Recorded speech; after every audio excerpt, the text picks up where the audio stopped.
Okay, yeah. So we used to have Zoom, and then I forgot that we stopped using Zoom. Fair enough. No, I've seen a lot of your clips on YouTube. It's bloody amazing, man. Awesome. It's different, isn't it? No, it's great. It's great. It's you must have a lot of stories to tell.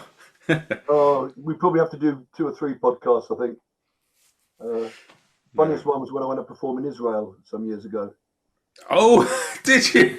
Yeah, yeah, a guy who's he was based over here. He's I actually forgotten his name. It was quite a while back. It was about a good 8 9 years ago, and he was a punk in. He's from Israel. He was a punk in Camden at the time, and similar age to myself. And he wanted to get me out there. His business was he sold sort of t-shirts, rock t-shirts, and marketing stuff. And he had his own shop in Tel Aviv, band stuff mainly, um, British bands, like Rosillos, stuff like that. And he said, "You must come." I thought it was because the email to come and get me out there to perform was sent on April the 1st, so I thought it was a joke. I ignored it. So I thought, you get a lot of that, people. Well, you can imagine.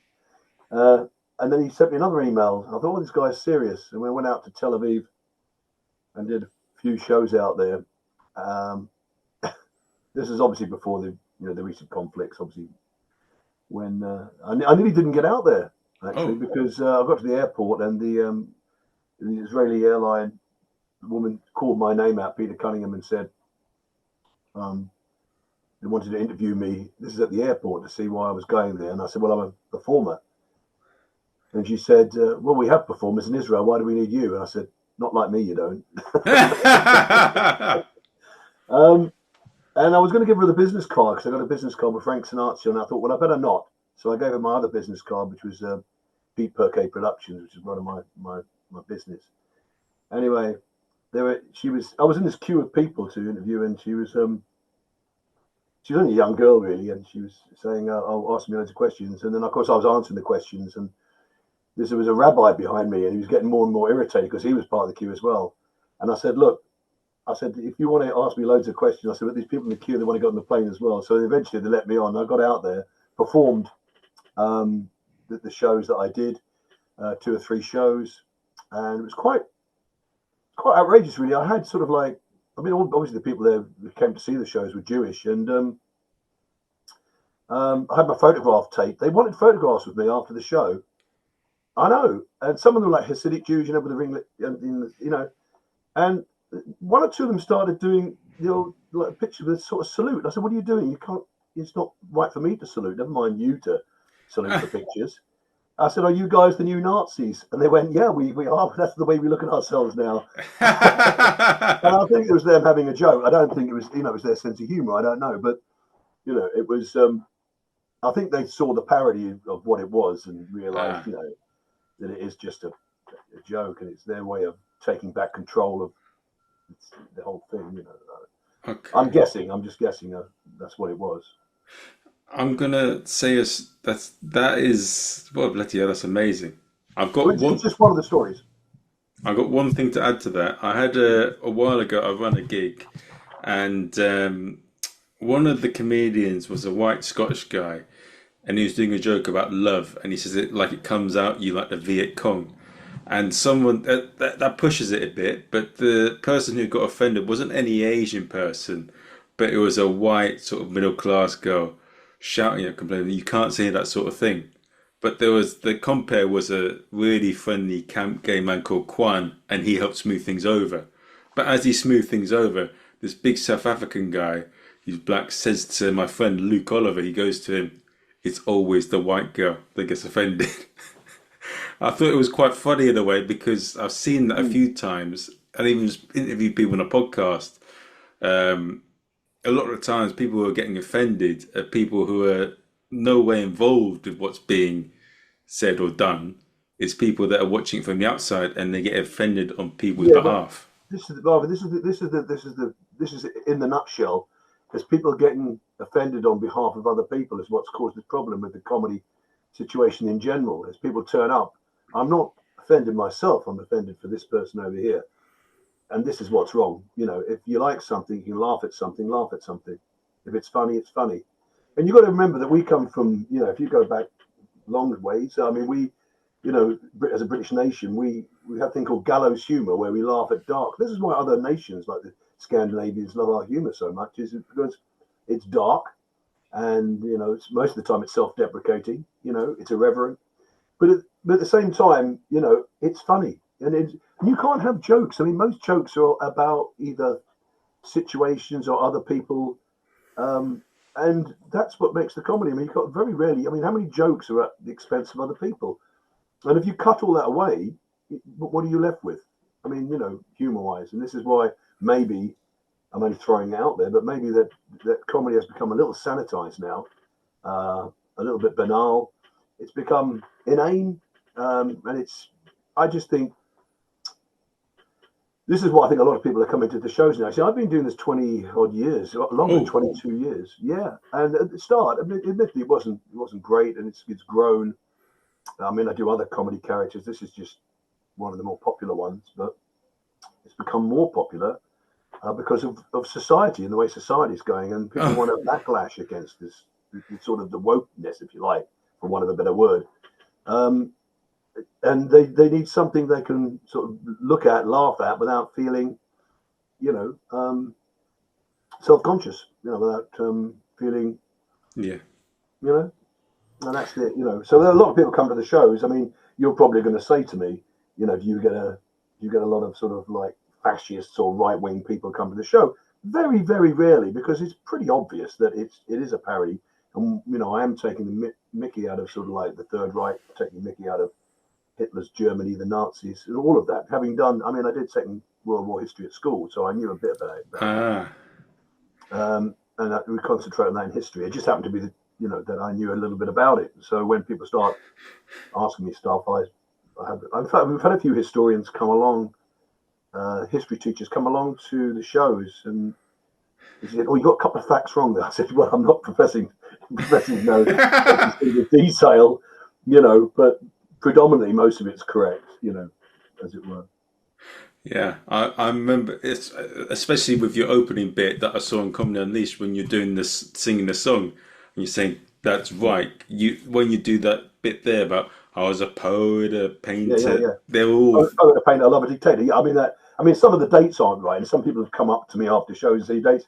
Yeah, I said, yeah, but if you put the other date in the correct date, it just doesn't fit the song, and it doesn't like bear close scrutiny or close analysis. I mean, it's a song for what it is. How many songs do you listen to that have incorrect lyrics about stuff? I mean, it's just, you know, of the essence of it, really. Moreover. no. It's interesting to have you on. I mentioned that I was going to get you on the podcast, and a lot of the fellow comics were like, "Oh, this is brilliant! I want to hear this." Like I had a guest just now, she's an improv creator for the Robin Hood Festival. Really big character, Sean Landry, and she did some performance with Robin Williams and Woody Yeah, I Harrelson. know the name. Yeah.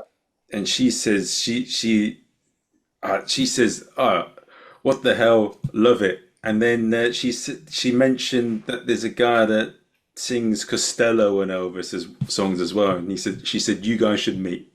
Yeah. Well, I do one of the other acts I do Elvis Corpsely. I do a dead Elvis from the grave. Oh, okay. Like a zombie Elvis, and I'm all dug up. So I've got, I'm all dug up, and I've got the original outfit on, the Elvis nail suit, which I got from the States. So I used to do a lot of straight Elvis years ago. Sort of tribute. I was actually on Blue Peter for doing. We set a world record for the number of one Elvises singing "Viva Las Vegas." I think it's still the record. 151 Elvises, I think, singing. So we've got on Blue Peter, got a little badge and what have you. And I met a few other Elvises there. But that was just another idea I had, Elvis Corpse. I did it for a Halloween at Bestival. Remember Bestival, which was on the Isle of Wight? It's moved now, I think. It's now the Isle of Wight Festival. But they wanted me to come up with another character, and I came up with Elvis Corpsely. So we had a white coffin. I came out of the white coffin, a bit of dry ice, like a zombie Elvis. Okay. So that was another character. It's one of the other characters I do. As I say, most of them are slightly irreverent, but the same thing. yeah. The idea is to make people laugh, isn't it? At the end of the day, with comedy, Yeah, yeah. And take people away from their bullshit. lives. Yeah. Well, one thing I want to say as a whole, did you listen to any of the previous other episodes as a whole? Just to check. Did I listen to what? Sorry. Any of the other episodes? Yeah, I've listened to one of Sarah Louise because I know Sarah. She does the Kate Bush act, and I've seen it a couple of times now. She's a terrific performer. I think we started at the same time with this particular my act and her acting thing, because we used to do. There's a guy called Brian Damage. Brian Damage.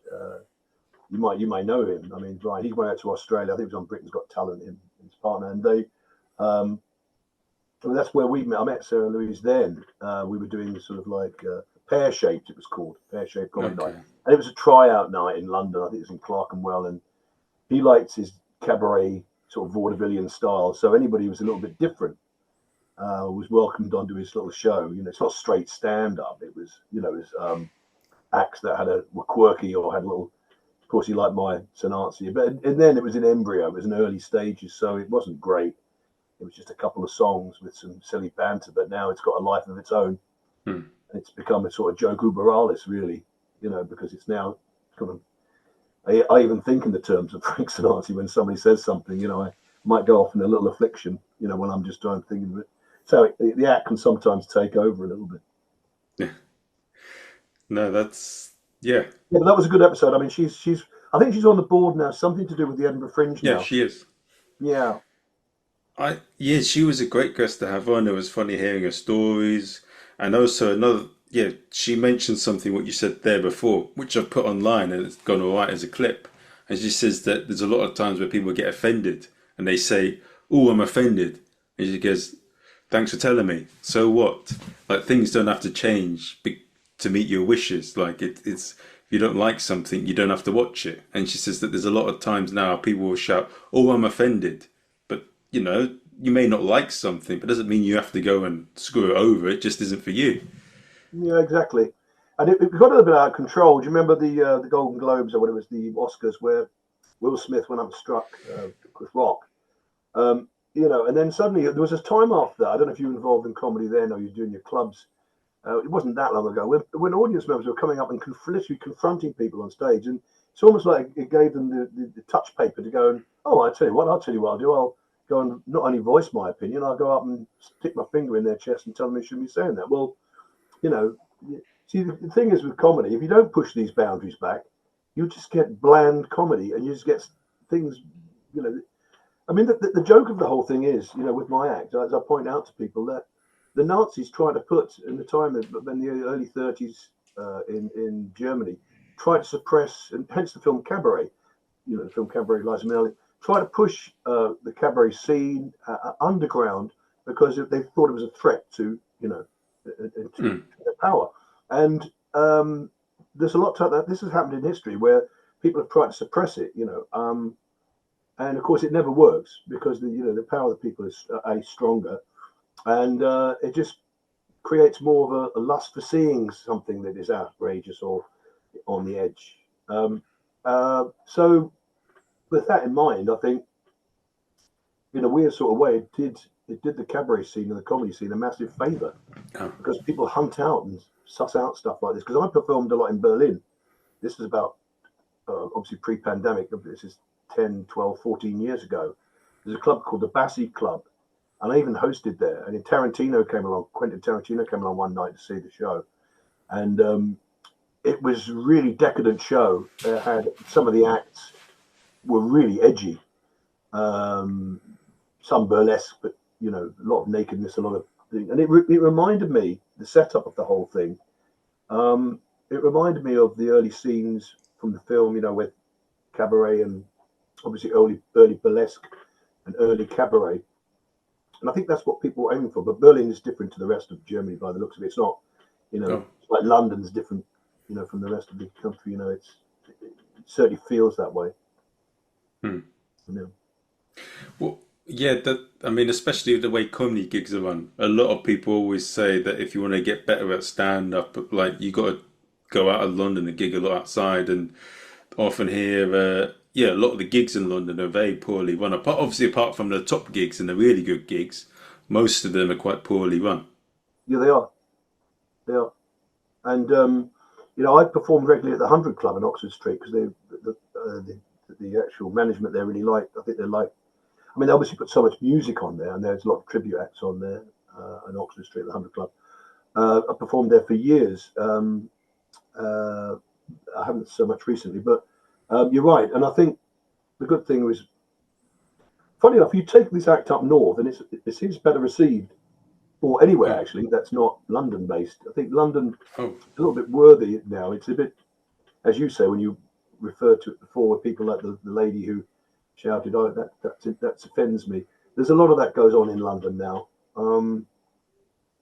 I mean, I know I'm generalising, but I found that. In fact, the last gig I did at the 100 Club, there was 2 or 3 people, because everybody takes a hit. I don't, it's a scatter joke thing against all religions. It's all, all views. I mean, everybody's taken a prisoner, if you like. Um, so the jokes are at everybody's expense. I don't direct it, at one particular creed or what have you. But when you take this around the country, people seem to welcome you more. I found that anyway. People, oh, thanks for coming here. I can't believe, like, for example, I can't believe you come to Wigan. I can't believe you've come to Wetherby or Harrogate or whatever. I did a show recently in Wetherby and it was packed out. And people are saying to me, oh, Frank, thanks for coming. And everybody wants their photograph taken.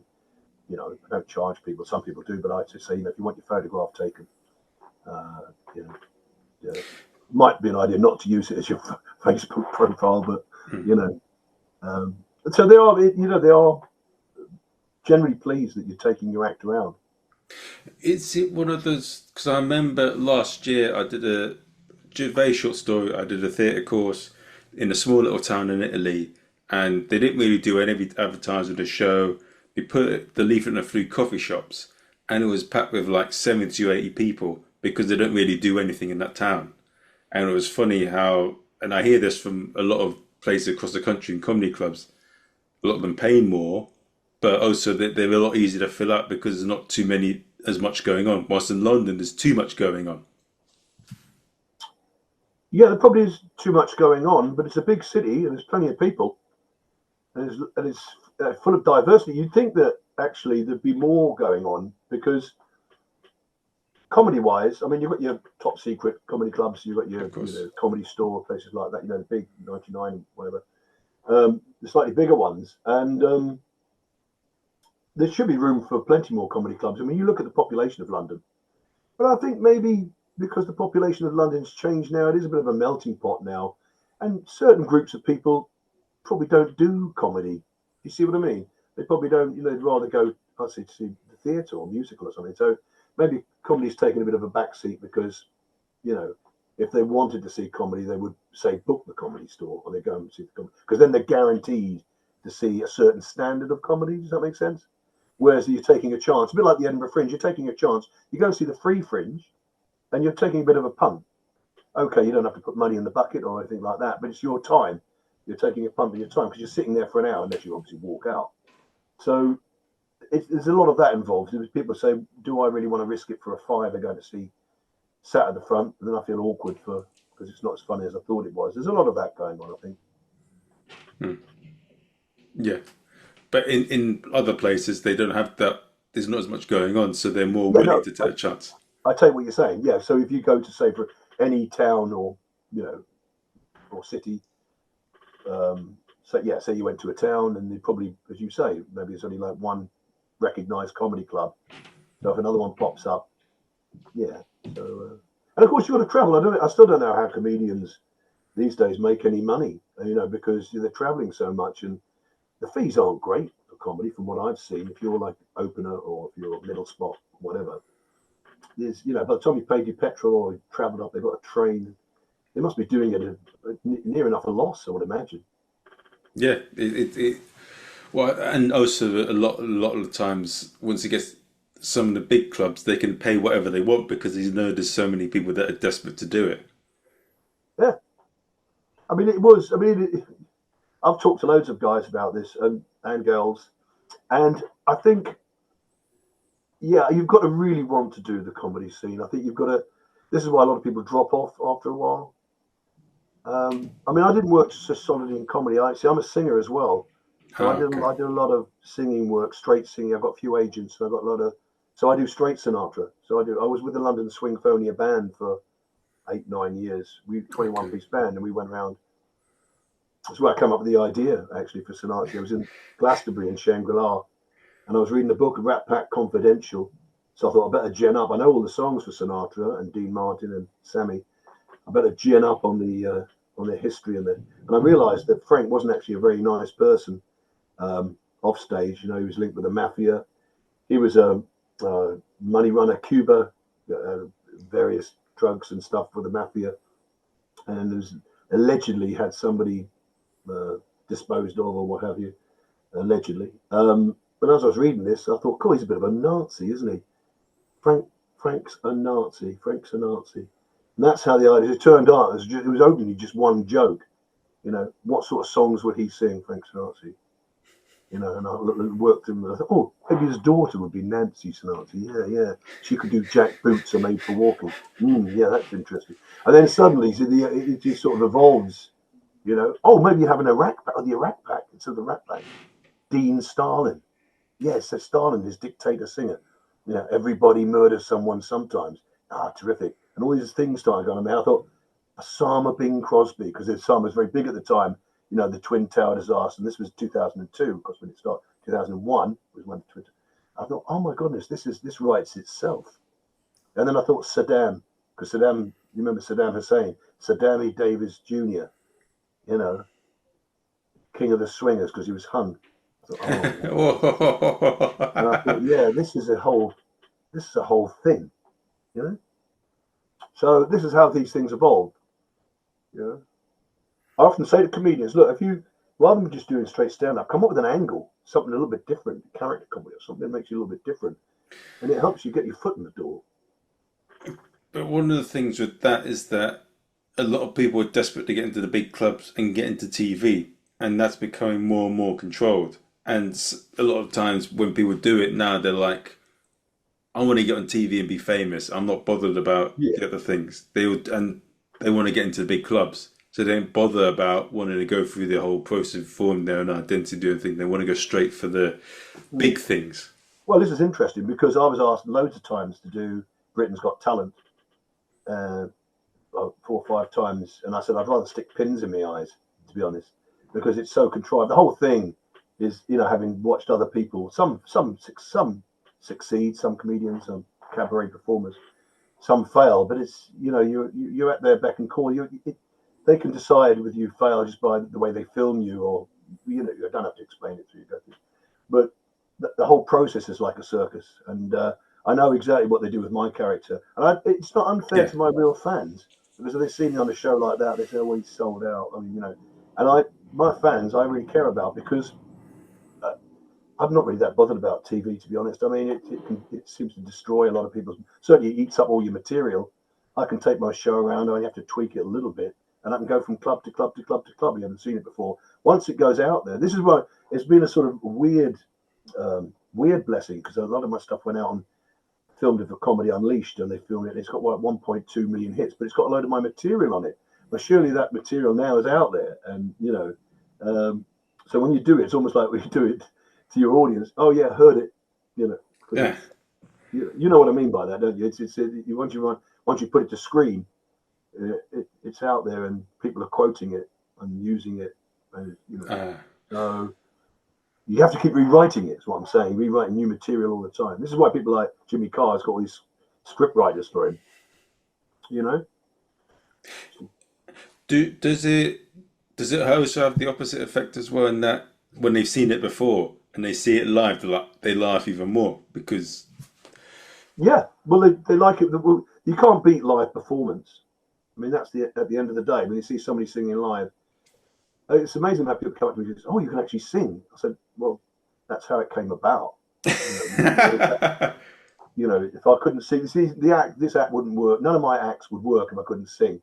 I based it around whether it be the Elvis, whether it be the Tom Moans, which is I do Tom Jones in an old people's home called Tom Moans.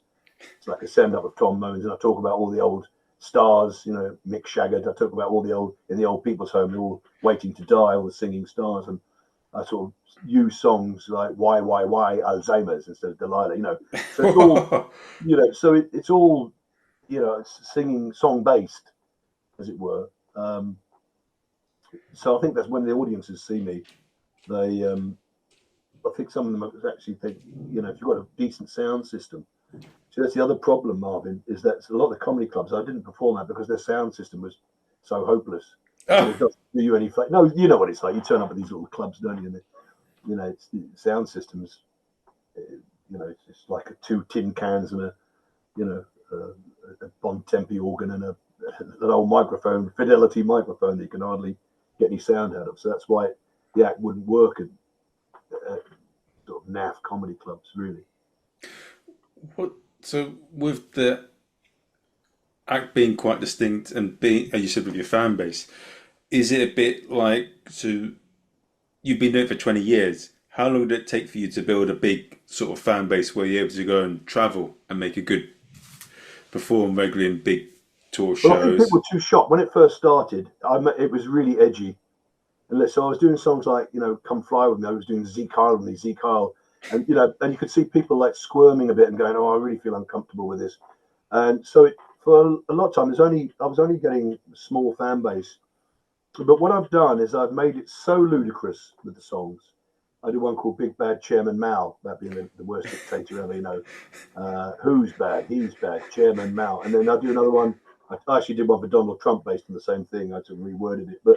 And one of the first ones that became popular was a song I did, Strangers on My Flight, which is obviously the song Strangers in the Night, but it's about terrorism in my aircraft, about flying. They make me nervous, they're terrorists, all right, and then in the chorus you say Hezbollah, so a lot of people in the early days felt it was probably a little bit too strong, like an espresso strength, for both.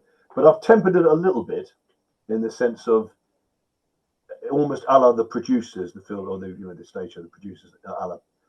I've made it so ridiculous that even an idiot couldn't think it was me being glorifying fascism, as it were. Oh, okay. Nazis, because it's so obvious now.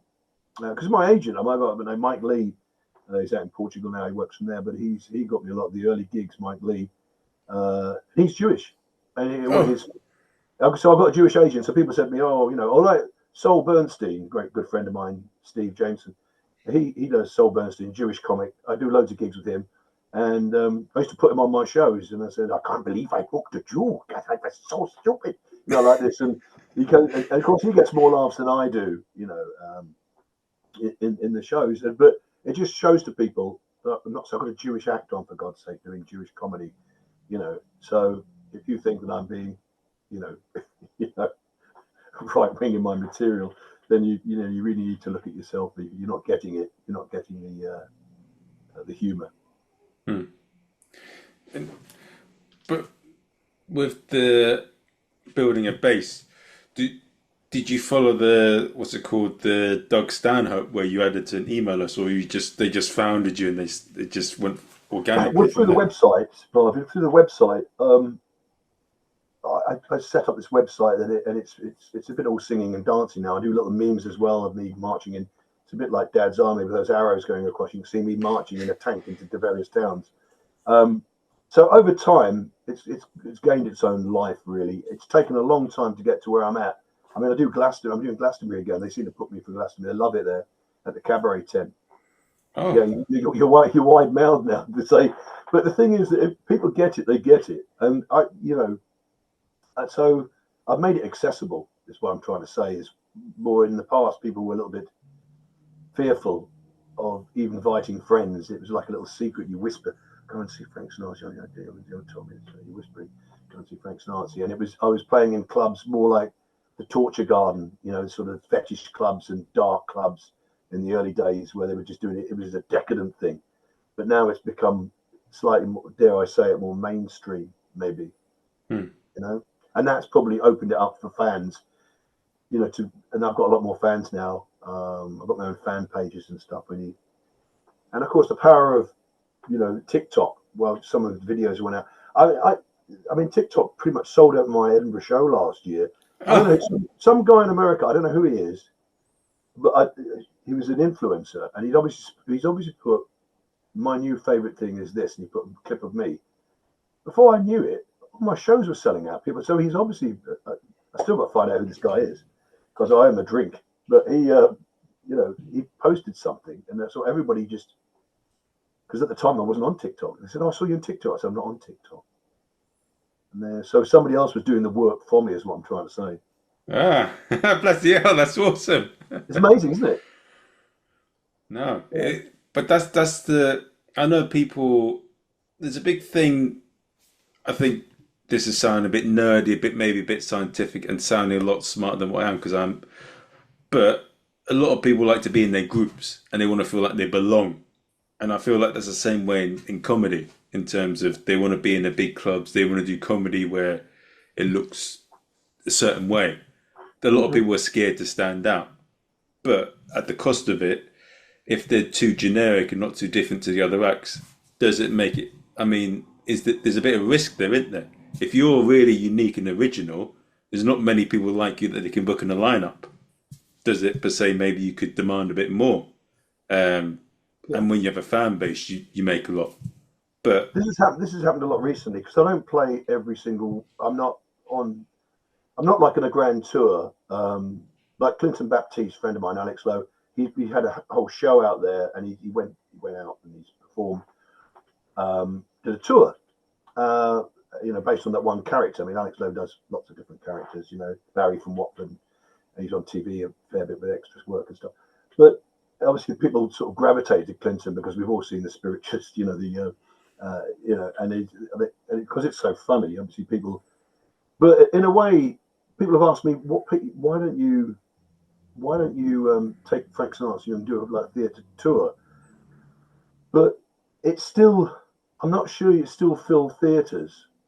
And I did some stuff with Bobby Dabro recently, and Bobby, because he's at the same venue in Frankenstein's, is one up in Edinburgh, and he's just gone on a recent mini tour, and it's hard work filling theatres out, and I prefer to do the sort of slightly lesser circuit and niche, get a fuller crowd in a slightly smaller venue.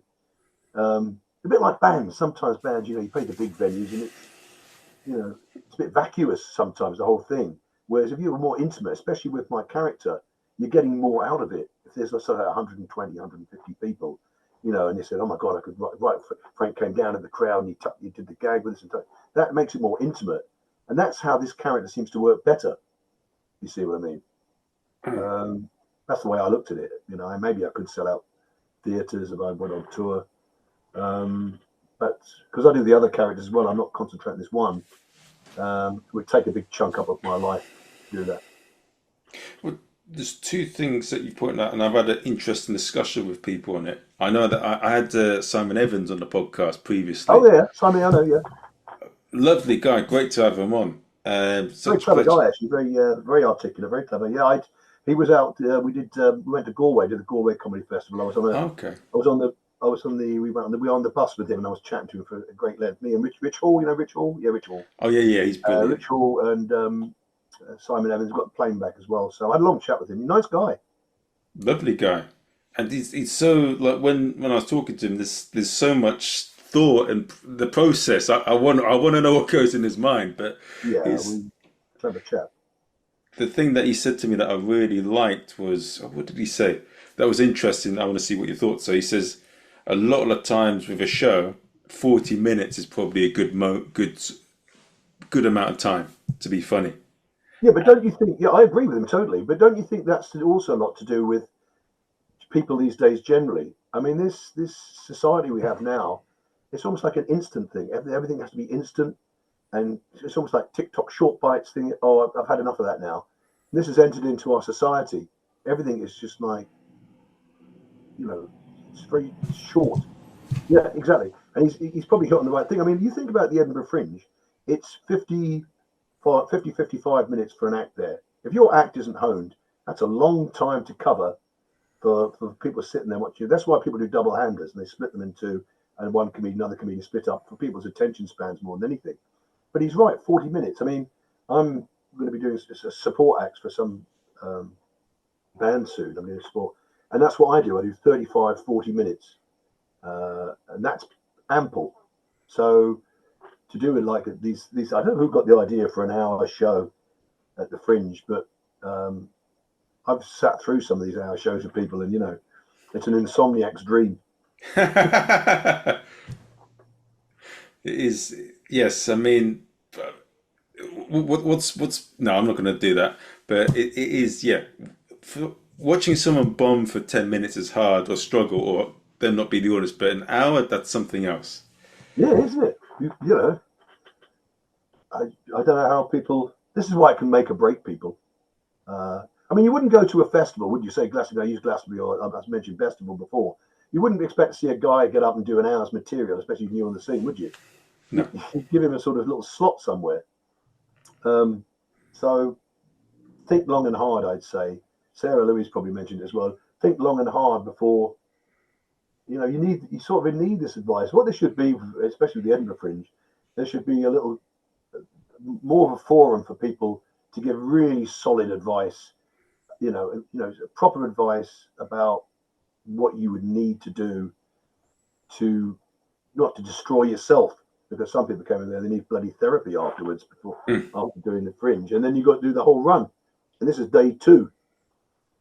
So yeah, as I say, it's one of those things that you must know yourself. You run a comedy club, you know the pitfalls of the business, as it were.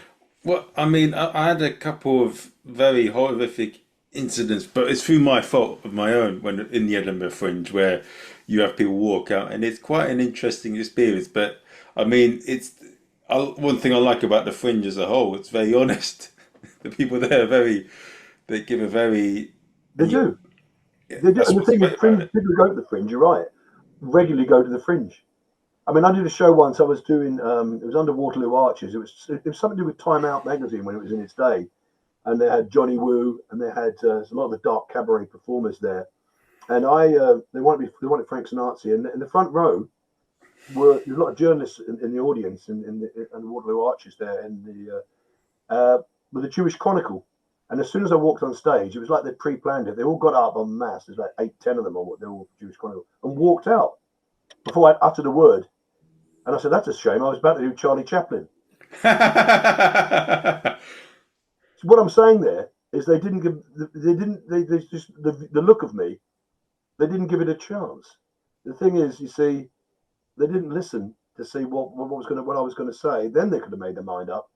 But to just see the view of myself with a little Hitler moustache and walking out with a suit on, they'd already made their minds up. This is another thing with people, isn't it?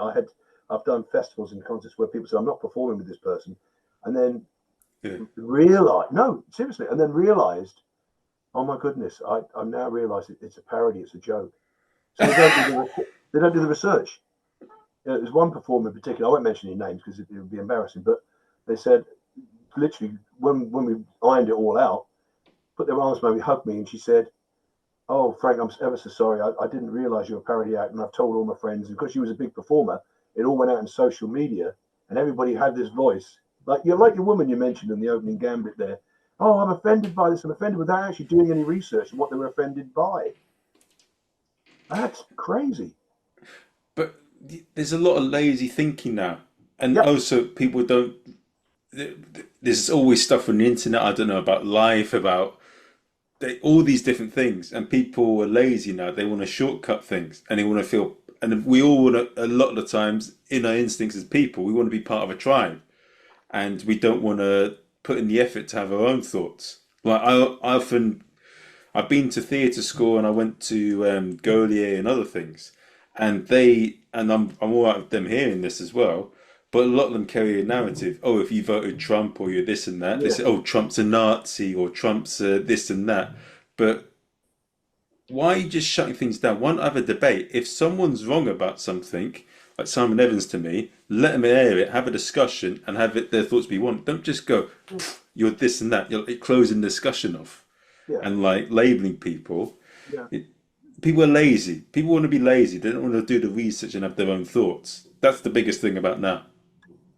Yeah, I think.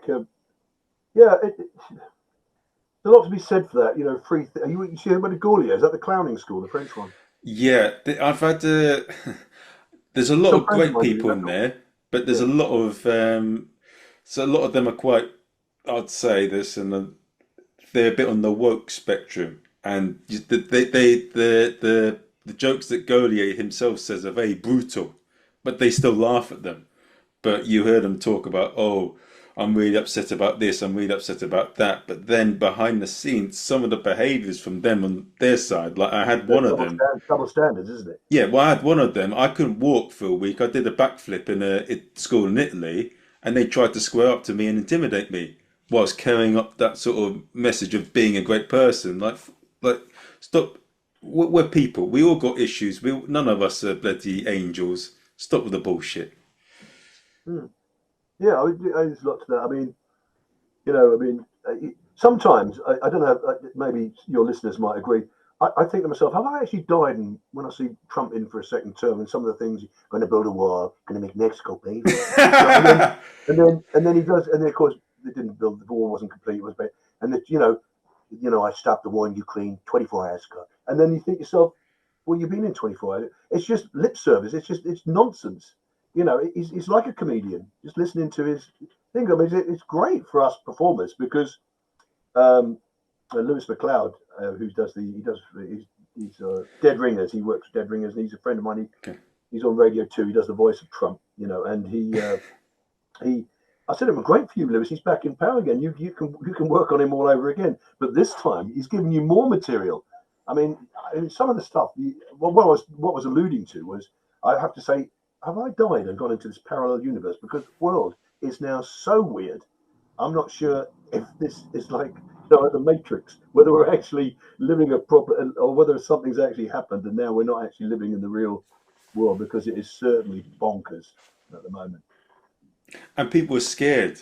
They're scared of the backlash. I've seen it all the time on Facebook. People post different things and they say, oh, if you're saying that trans women aren't women or whatever, you're this and you're that. And you see all these people commenting, supporting them.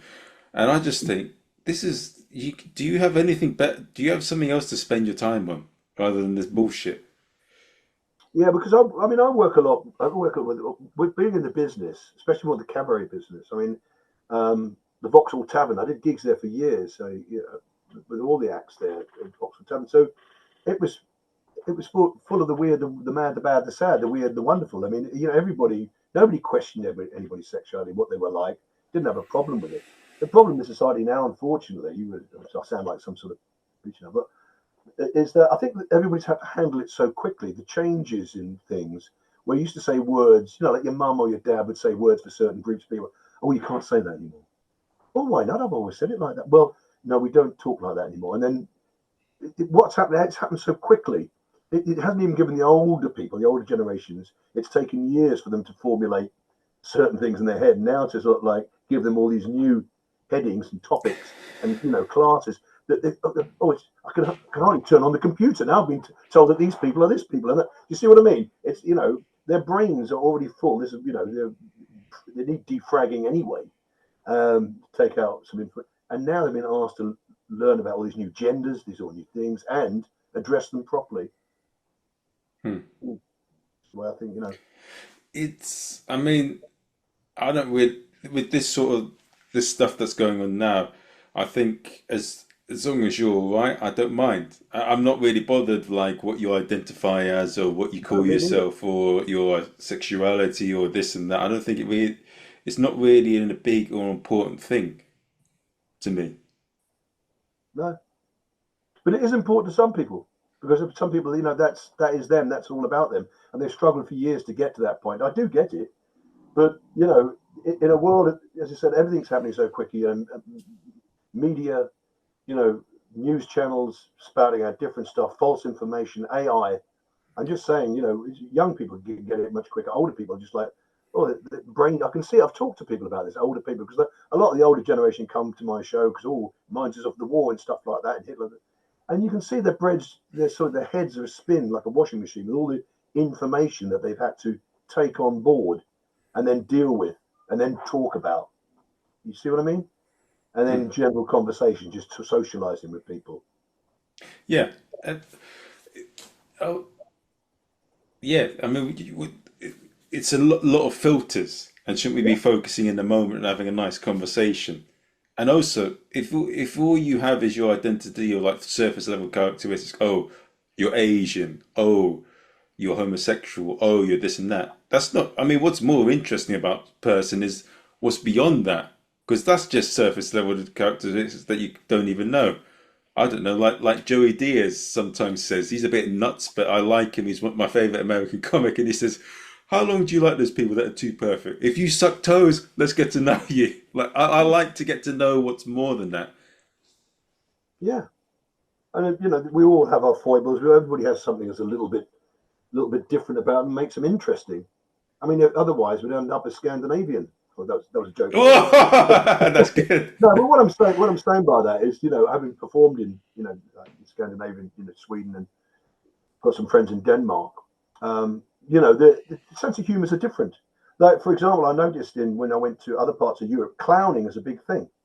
Oh, Clowning, just clowning comedy, slapstick almost, um, is a really big thing, and that's what they really enjoy. Certain parts, and I get it. I mean, you go back to the old black and white days, your Charlie Chaplins and your Buster Keatons, and what have you. And clowning was, a lot of comedies come from that, and a lot of people still, a lot of countries concentrate on that as their go-to. I mean, we don't in this country. I think the stand-up exploded. It really exploded in the back of Thatcher, didn't it? Thatcherism, and this sort of like back in the late 70s, early 80s, there was the new rock and roll. You probably remember people talk about like the young ones. So suddenly something on our TV, about students that are going to think, oh my God, that's amazing. This is comedy I've never even seen before. And they based probably a lot of it on Monty Python and the craziness of that. And it evolves, doesn't it? So you get all this like a new wave of comedy. That's probably what we need now, to be honest. They're probably like a new wave of a new backlash of comedy. but is that one of the reasons why a lot of social media things are sort of popping up even more so than like you having a big social media following is more important than being on TV now. I mean, a few years ago that wasn't really a big thing, but now that's more important because people are Kids don't watch tired. TV. Kids don't. A lot of kids don't watch TV. Even they're on their phones or on their tablets or devices. A lot of kids don't watch television anymore. So they'll have to find a new way of, if you work for a TV company, you have to find a new way of selling it to younger generations. You know, loads of people I know have appeared. Comedians have gone live at the Apollo. I was flicking through the channels tonight. I was watching a little bit, but I don't particularly like it. The whole thing's a bit contrived. The whole thing, it's audience. It's almost like canned laughter, But and then you think to yourself, a lot of comedians are striving to get on that, and now nobody's probably watching it anymore. The viewing. I don't know what the viewing figures are, but they're probably, plummeted.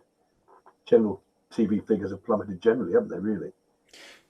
Now it's more like just a TV credit to make yourself look better on posters, Yeah. more so than like anything else. Yeah.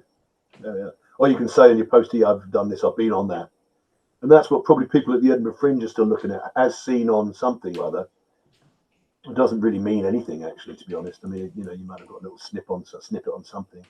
You've got to have a proper foundation. You've got to done your hard yards in the comedy world, or the cabaret world. You've got to, basically, it's all about doing your shows, getting grounded, getting good experience, learning from other comedians, and stickability. If you're good, you'll survive. That's Yeah. it. Or also battle hard and bloody. It feels like sometimes it's a boxing game. Yeah, bloodied and battered. Yeah.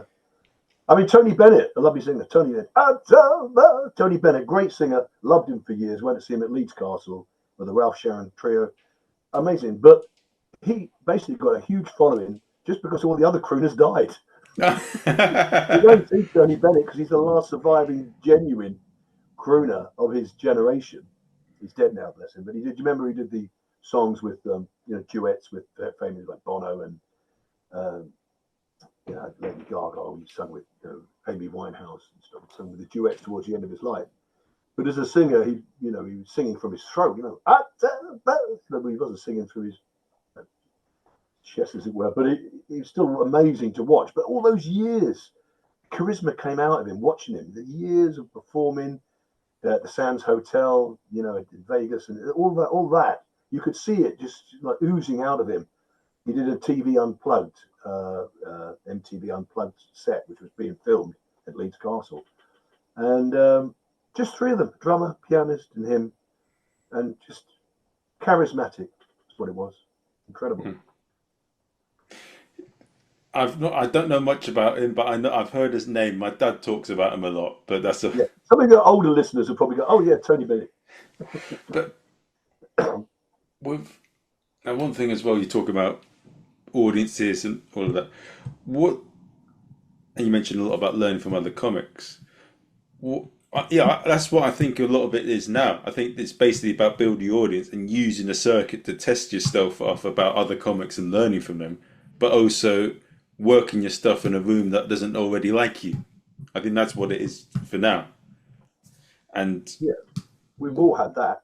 We've all been in, if you've been in it where we split. I mean, you can imagine the Sanazi thing. I mean, in the early days, it was always split a room. I had so many walkouts. I've written a thing called Split Richard. I've got my guy who plays Dean Starlin, Pete Storm, who was #1 Elvis tribute in the world at one time.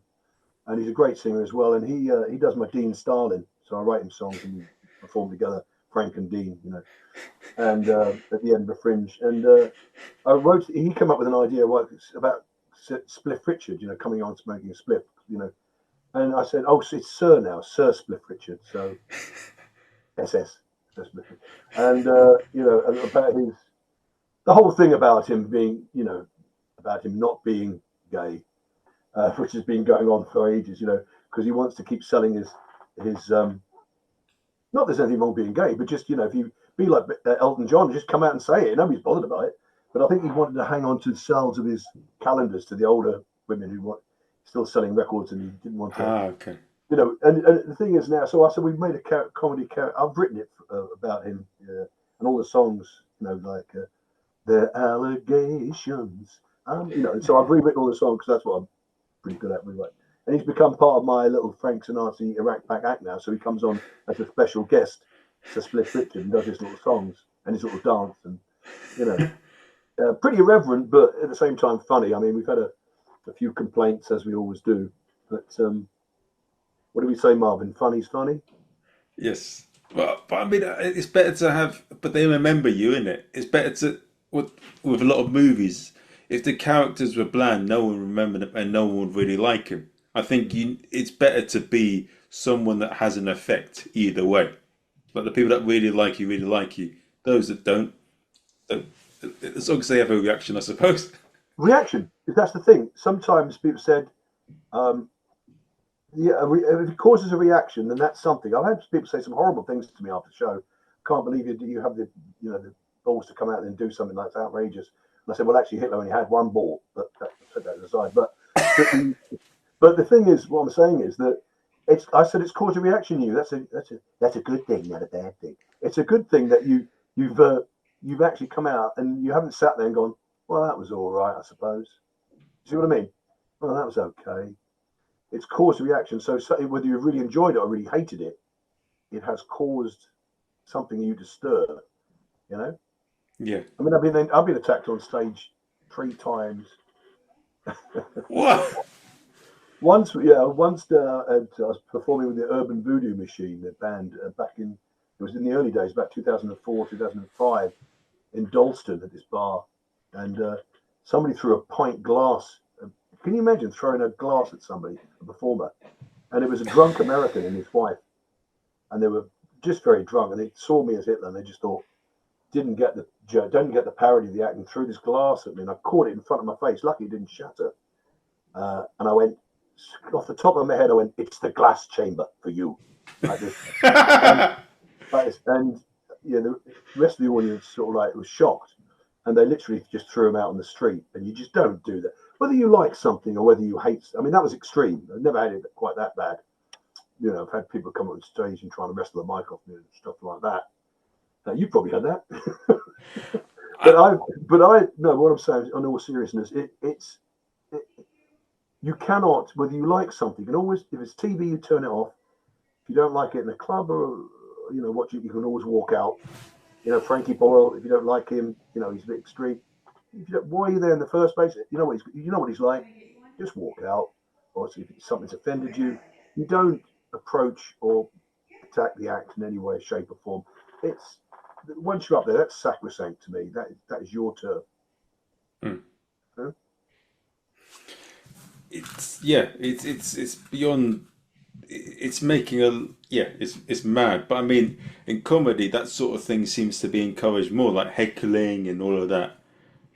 They expect certain things heckling. more encouraged. I had one of the best heckles ever from an Irishman, Volupte in London. I was doing a burlesque night, and I just got on stage. I hadn't hardly said it. He went Shitler. What? Yeah, he just went Shitler at the top of his voice. And how can you come back from that? I mean, so all I could think was, who do you think you're kidding, mister? After the song, who are you kidding, Mr. Hitler? From the Dad's Army. But that was the first thing that popped into my head. But this was quite a few years ago when, as I said, this is like early days. But I thought, in the back of my mind, I couldn't remember some of my stuff because I was thinking, what a great heckle that is. I'd never heard it before. It's such a great heckle, isn't it? One word. But we're known for that. I mean, one thing that Goliath says about a lot of people from Britain and also from Ireland, that British and Irish people are known for witty humour. Yeah. If you can perform and go down well, I've done the Galway Comedy Festival twice, and if you can go down well, and the Scottish, I hosted in Glasgow, the club Wild Cabaret for a few summer seasons, and trying to entertain the Glaswegians. Oh my goodness, if you can make it up there, then you can perform anywhere. I mean, you really can. I mean, these places, when the audience, like the Geordies, all my family are from the South Shields, just like the initials. That's why I say people. But no, they are from South Shields and Newcastle, from all that area. So they've got a good sense of humour. The Geordies, like the Scouse, have got a good sense of humour. And I played the comedy stand comedy in Newcastle, and I suddenly realised that the audience were as funny as me, if not funnier. And that's hard work when you're front row of your audience, of picking up things and throwing them back at you. Really, and it's almost like a barrage. You have to put your hands up to fight off the comedy quotes that are coming back at you. And but at the same time, that's good grounding, because if you can deal with that, you can deal with anything. So Glaswegians, that's one, and the Geordies, that's another one. I heard this about Scousers as well. They're quite a tough audience. Yeah, they were. Yeah, I haven't done many gigs there, but yeah, they are same sort of. As I said, if they're funny. Whereas the Germans, I did the Bassi Club, which was fine, but I went to do a couple of other comedy clubs while I was there, and I was hitting them with my best gags and the best things, and they just sat there. And I thought, oh my God, there's nothing coming back. And then afterwards, I said to the promoter, I said, oh God, I don't think that went very well. Oh no, they really loved you. I said, why don't they tell their faces? They said, well, the thing is, in Germany, this is what they're lot doing. They came up to me afterwards and said, let me buy you a drink. That was one of the funniest things I had seen in a long while. And I said, you didn't look like you were enjoying it. Oh, but we were. I mean, I don't know what the answer is. I mean, because we feed off, don't we, as performers? We feed off audience participation. That's why you're a host. I mean, can you imagine one of those sort of like the regular hosts? What do you do for a living? What do you do? And you say to them, and they get nothing back from them. I mean, you die in your backside a lot of the time. I mean. What do you think of the Top Secret little news that they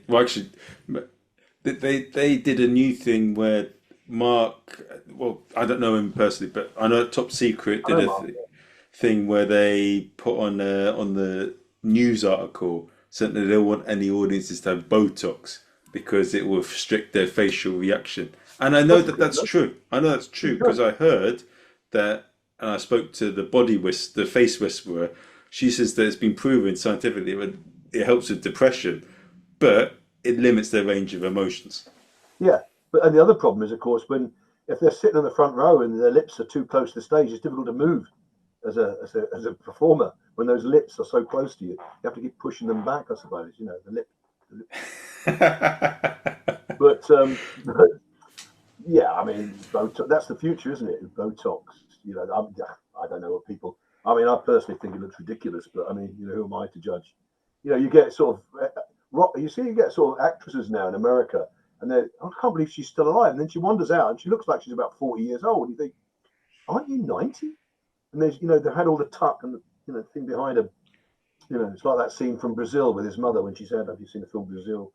She had all the work done. She's got a big knot of skin behind her head, and everything's pushed back.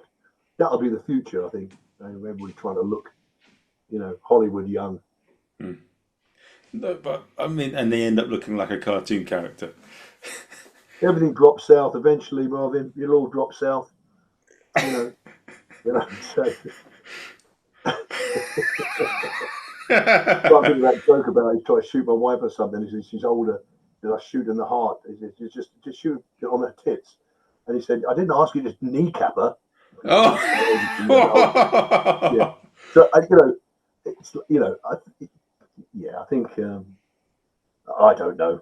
I'm just trying to concentrate on my world and not so much, you know, what too much is what's going on around you, because I mean, with this particular act, it's very stylized, you know, Sanazi, and it's based on, you know, the Second World War, and it's, you know, a lot of it's based on the songs of the Rat Pack, so it's of its time. The jokes obviously have got to be a bit relevant because you have to bring them in, otherwise you alienate groups of people. So the jokes are modern, but that particular act it's stuck in a bit of a time trap. The Rat Pack, Second World War, Hitler thing.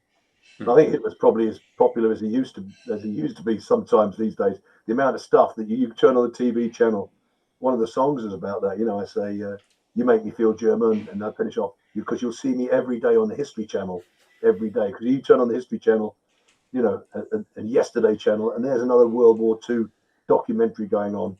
You know, true, isn't it? so following from everything that we've said, comedy's a mad world. There's all sorts going on, but what have been the moments you've had performing as Frank Sanazi that have taught you the most? And what advice would you give to comedians that are listening to the podcast? What are the things that have affected me most? You say? No, like what are the moments you've had on stage that have taught you the most? Oh, taught me the most. Okay, who taught me the most? Well,